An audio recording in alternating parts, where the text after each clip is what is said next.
Part की शुरुआत वहीं से होती है जब चाइल्ड के फ्रेंड अजीबोगरीब डायलॉग्स बोल रही होती है जो कि स्क्रिप्ट में लिखा भी नहीं होता है, लेकिन चाइल्ड उस बात को अच्छे से संभाल लेती है।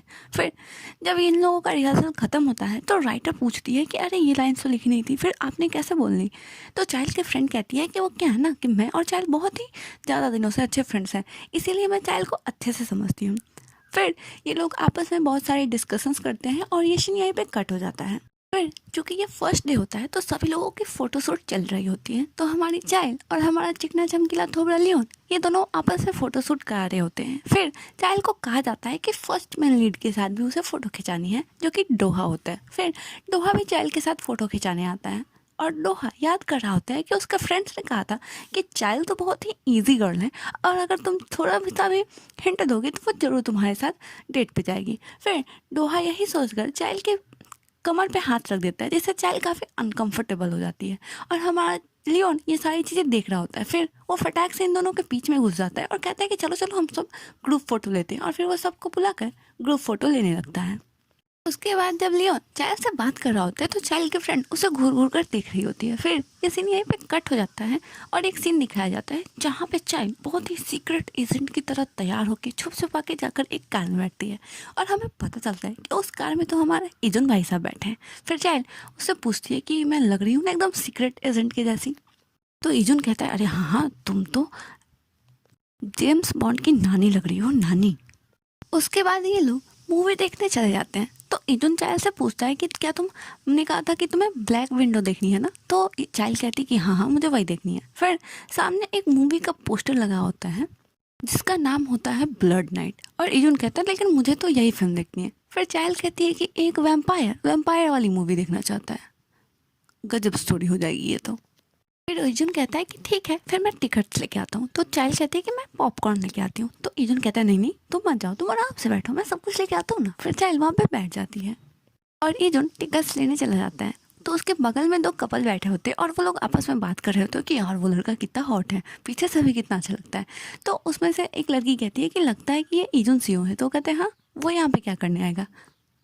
फिर कुछ देर बाद इजुन टिकट्स और पॉपकॉर्न लेकर आता है और वो चाइल्ड के लिए ड्रिंक भी लेकर आता है। फिर ये लोग अंदर मूवी देखने चले जाते हैं और अपना फ़ोन ऑफ कर देते हैं। फिर जब मूवी स्टार्ट होती है तो मूवी देखकर तो चाइल्ड के बजाय इजुन की हालत ख़राब हो रही होती है। वो खुद एक वेम्पायर होता है और वेम्पायर को देख के डर रहा होता है। हद है यार। फिर जब चाइल्ड पॉपकॉर्न निकालने जाती है तब इजुन भी हाथ रख देता है और वो चाइल्ड के ऊपर हाथ रख देता है जिससे चाइल्ड को पता चल जाता है कि इसके हाथों से तो पसीना आ रहा है। फिर चाइल्ड भी समझ जाती है कि ये डर रहा है। फिर जब वैम्पायर अपने दांत निकालता है खून पीने के लिए तो इजुन की तो दर्द के मारे हवा ही टाइट हो जाती है। फिर चाइल्ड उसके आंखें बंद कर देती है। उसके बाद ये लोग थोड़ा सा मूवी देखते हैं, फिर मूवी खत्म हो जाती है तो ये लोग बाहर आ जाते हैं। तो चाइल्ड कहती है कि मुझे तो बड़ा मज़ा आया, लेकिन तुम्हें पहले ही बता देना चाहिए था कि तुम्हें ऐसी मूवियों से डर लगता है। उसके बाद जब ये लोग अपना फ़ोन ऑन करते हैं तो उसमें स्कूल बुलिंग की कुछ कंट्रोवर्सीज आई होती हैं।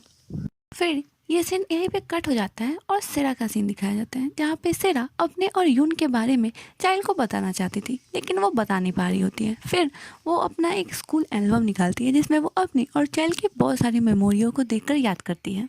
फिर सेरा जब न्यूज़ देखती है तो हमें पता चलता है कि वो स्कूल बुलिंग की कंट्रोवर्सी किसी और के बारे में नहीं बल्कि दोहा के बारे में होती है जो कि चाइल्ड के ड्रामा का मेन लीड होता है।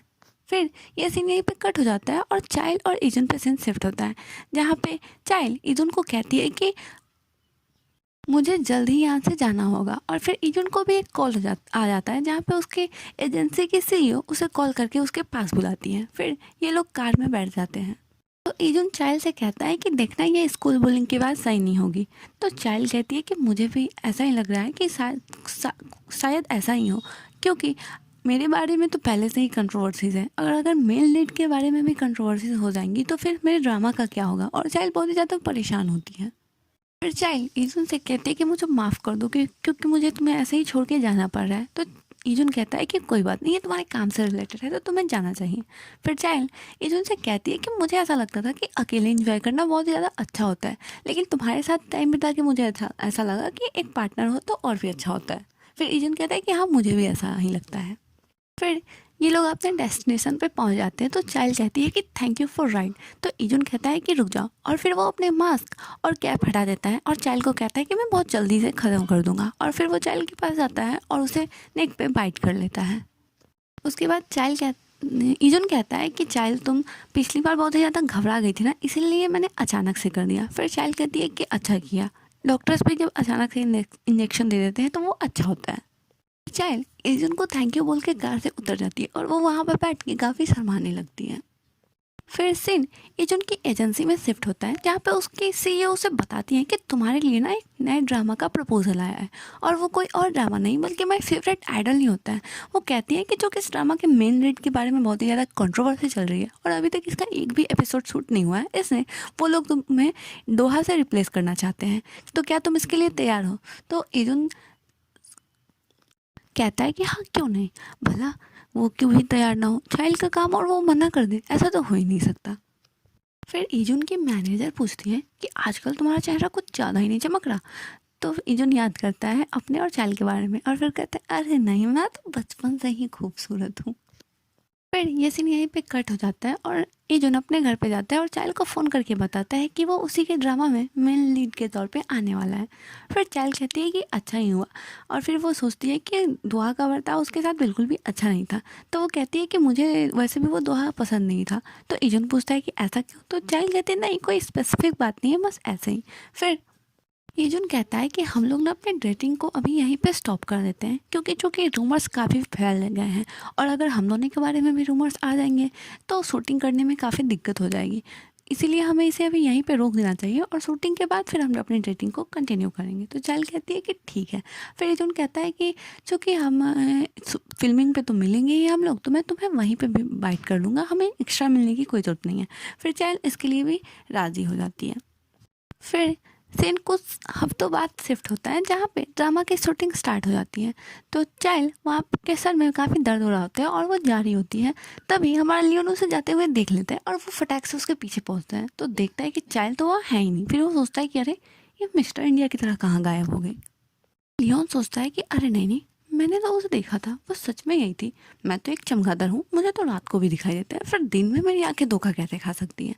तभी उसे कुछ आहट पता चलता है क्योंकि अंदर इजुन चाइल्ड को उसके नेक पे बाइट कर रहा होता है। और यहीं पे एपिसोड ख़त्म हो जाता है। तो stay tune and thank you for watching.